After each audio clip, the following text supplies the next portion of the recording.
Достор салам. 15-июнь 2025 жыл. Негизи эле Кыргызстанда жер суу аттары бир өзгөчө аталат го. Биздин Бакыян менен балыкчы айылдардын ортосунда Тамчы булак деген айыл бар. Биздин күрд туугандар жашашат, кыргыздар жашашат. Анан ошол жердин аталышы эмне үчүн Тамчы булак болуп калган деген суроо туулат да. Анан ошол жактагы жергиликтүү тургундар негизи эле ошол биздин улуу муундар айтышып жүрөт. Ошо Тамчы булактын үстү тарабында тамчылап аткан булак бар, мына ошонун атынан аталып калган деп шанан бүгүн бирок ден соолукка кам көрөлү деп чуркап Бакыяндан ошо үстү тараптан чуркап келип анан ушул Тамчы булакка келдим да атайын. Мурда да бир келип кеттим эле. Ошол жердеги видеолорду бөлүшкүм келип атат. Эгерде башкача дагы силер билген варианттар болсо айтып койсоңор болот. Мына мондай. Көргөн достор.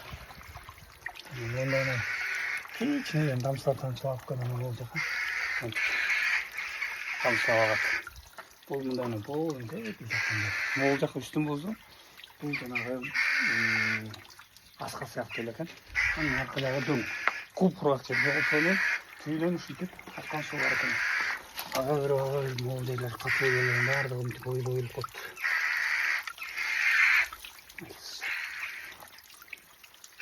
Негизи эле Кыргызстанда жогоруда айткандай жер суу аттары өзгөчө. Ушул жер суу аттары азыркы күндө мындай го.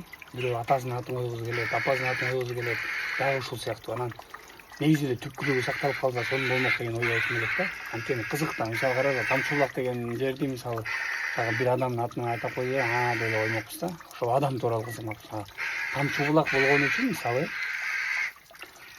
ушул сакталып калса, анан адамдар кызыкмак. Бара-бара туризм өнүгөт деп атпайбы? Негизи эле башка өлкөлөрдө, үлкөн өлкөлөрдө туризм өнүккөн жерлерден ушундай жерлерди көрсөтүп дагы акча табышат да. Гидтер атайын алып келишет.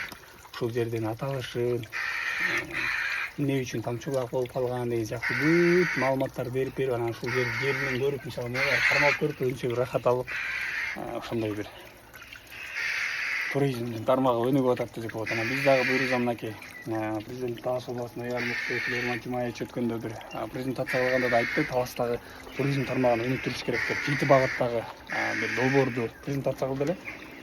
Бара-бара ушул мисалы могул биздин Талас трассасынан шекер тарап отур. Шекерди Чыңгыз ааламын көргөнгө дүйнө жүзүнөн элдер келет. Анан ошол эле учурда мисалы биздин гидтерге атайын бир локациялар даярдап койсок, кызык болот да, келип көрүшүп, танышып, бул табигый нерсе да.